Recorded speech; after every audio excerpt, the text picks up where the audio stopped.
The morning of December 1st, 1948, dawned like any other on Somerton Beach in Adelaide, Australia. The beach, known for its serene beauty, was a favourite spot for locals to start their day. As the first light of dawn broke over the horizon, the beach began to come alive with the sounds and sights of a new day. The sun was rising, painting the sky with hues of gold and pink. The colours reflected off the gentle waves, creating a mesmerizing display that captivated anyone who happened to be watching. It was a moment of pure tranquility, a perfect start to what seemed like an ordinary day. Seagulls called overhead, their cries mingling with the gentle sound of waves lapping at the shore. The rhythmic sound of the ocean was soothing, a natural symphony that played every morning. Beachgoers often found solace in these simple pleasures, the everyday beauty of nature. It was a peaceful scene, soon to be shattered by a chilling discovery. The calm and serenity of the morning would soon give way to confusion and fear. Around 6:30 a.m., early beachgoers noticed something unusual. A man was lying on the sand, his body slumped against the seawall. At first glance, he appeared to be sleeping, perhaps a weary traveller who had sought refuge on the beach. But something about his posture seemed off, too rigid, too still. He was well dressed, wearing a suit and polished shoes, which was unusual for someone found on a beach. His position seemed unnatural, as if he had been carefully placed there. The sight was both puzzling and unsettling. Curiosity quickly turned to alarm as they realized he wasn't moving. The initial assumption that he was merely sleeping was quickly dispelled. Concerned beachgoers approached cautiously, calling out to him, but there was no response. The man was dead. The realization sent a wave of shock through the small group of onlookers. The peaceful morning had taken a dark turn, and the beach was now the scene of a potential crime. The police were called, and an investigation began. Officers arrived promptly, cordoning off the area and beginning their meticulous search for clues. The man's death was a mystery. There were no obvious signs of violence, and no identification was found on his person. The lack of any immediate evidence made the case even more perplexing. Who was this man, and how did he end up here? Investigators scoured the area looking for any hint of what might have happened. They questioned beachgoers, hoping someone had seen something that could shed light on the situation, but answers were elusive. Who was this man, and how did he die? These questions would haunt investigators for decades to come, turning the case of the Somerton Man into one of Australia's most enduring mysteries. The lack of identification, the absence of any clear cause of death, and the strange circumstances all combined to create a puzzle that seemed impossible to solve. Over the years, numerous theories would emerge, ranging from espionage to unrequited love. Each new piece of evidence only deepened the mystery, adding layers of intrigue to an already baffling case. The Somerton Man remains an enigma, a haunting reminder of how some stories never truly end. The Somerton Man, as he came to be known, was a striking figure, found lying on the sands of Somerton Beach in Adelaide, Australia. His presence immediately sparked intrigue and speculation. Who was this man, and what had led him to this lonely stretch of coastline? He was in his early to mid-40s, well-built and around 5'11" tall, with an athletic build. His physique suggested a life of activity and health, yet here he was, lifeless and alone. His brown hair was neatly combed, and his hands and nails suggested someone unaccustomed to manual labor. This detail hinted at a man of some means, or at least one who took great care in his appearance. He was dressed in a suit and tie, as if ready for a day in the city, not a morning at the beach. The juxtaposition of his attire and his location only deepened the mystery surrounding him. Strangely, all the labels had been removed from his clothing, making identification impossible. This deliberate act suggested a desire to conceal his identity, raising questions about who he was hiding from or what he was hiding.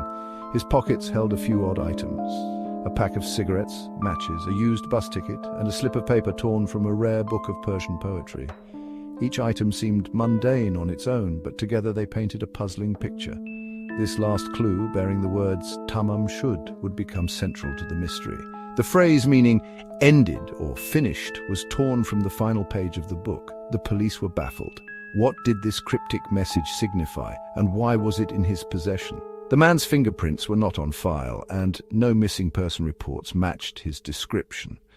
Despite extensive efforts, authorities could not find any record of him, as if he had appeared out of nowhere. An autopsy revealed he was in top physical condition but died under mysterious circumstances. There were no signs of violence or struggle, and toxicology tests were inconclusive. The lack of clear evidence left experts scratching their heads.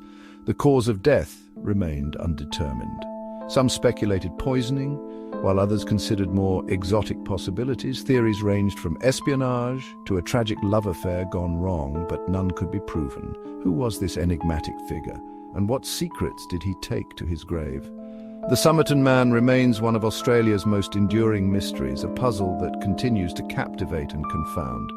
As the years pass, the questions only grow more profound and the answers seem ever more elusive. The unknown man, with his silent story, still whispers through the annals of history, inviting us to ponder the enigma of his existence. The Somerton Man's clothing provided more puzzles than answers. The suit he wore was of high quality, suggesting a man of some means. Yet the removal of all its labels was highly unusual. Was he trying to conceal his identity, or was someone else responsible for removing them? His pockets contained a hodgepodge of items: an unused second-class rail ticket, a bus ticket to Somerton Beach, juicy fruit chewing gum, army club cigarettes and matches. These items seem mundane, but their significance remained unclear. Were they clues to his movements, or simply everyday possessions? One item, however, stood out: a small piece of paper tucked away in a hidden pocket of his trousers. It bore the printed words, "Tamam shud," meaning finished or ended in Persian. This cryptic message would send investigators down a winding path, linking the case to a rare book of poetry and deepening the mystery of the Somerton Man. Section 4. The Code of Omar Khayyam. This chapter delves into one of the most perplexing aspects of the Somerton Man case, a mystery that has baffled investigators and intrigued the public for decades. The Tamam Shud note, discovered tucked in the dead man's fob pocket, quickly became a focal point of the investigation. This small, seemingly insignificant piece of paper bore the Persian words Tamam Shud, meaning ended or finished. It was torn from a book, but which book, and why was it placed in the man's pocket? The words were traced to a copy of the Rubaiyat of Omar Khayyam, a collection of Persian poetry. This book, known for its philosophical musings on life and death, suddenly became a key piece of evidence. The Rubaiyat, written by the 11th century poet Omar Khayyam, is a work that contemplates the fleeting nature of existence and the inevitability of fate. This discovery only deepened the mystery. Why would a man carry a torn piece of a Persian poetry book in his pocket? Was it a message, a clue, or merely a coincidence? The questions seemed endless and the answers elusive. The police launched a public appeal to find the missing copy of the book. They hoped that locating the book from which the note was torn might provide more clues about the man's identity or the circumstances of his death. The public was urged to come forward with any information. Weeks later, a man came forward with a copy of the Rubaiyat, claiming to have found it discarded in his car on the night the Somerton Man was last seen alive. This revelation added another layer to the enigma. How did the book end up in the car? Was it placed there intentionally, or was it merely a strange coincidence? Inside the back cover, detectives found faint pencil markings, seemingly random letters that resembled a code. These cryptic markings sparked a wave of speculation. What did they mean? Were they a secret message, a cipher, or something else entirely? Could this be a coded message left by the Somerton Man, perhaps a suicide note or a clue to his identity? The possibilities were endless, and each theory seemed more intriguing than the last. The code, if deciphered, might unlock the secrets of the man's life and death. The discovery of the book and the code ignited a frenzy of speculation. Amateur sleuths, professional cryptographers, and curious minds from around the world were drawn into the mystery. Everyone wanted to be the one to crack the code and solve the riddle of the Somerton Man. Cryptographers, both amateur and professional, attempted to crack the code, but it remained unbroken.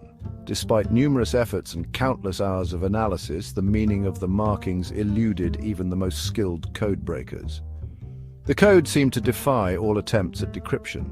The meaning of the code, like the identity of the man himself, remained an enigma. The Somerton Man case, with its blend of mystery, intrigue, and unanswered questions, continues to captivate and confound. The Code of Omar Khayyam, a tantalizing clue, remains one of the most enduring puzzles of this enigmatic case. As Section 5, a web of theories. The lack of a definitive identification or cause of death in the Somerton Man case fueled a multitude of theories.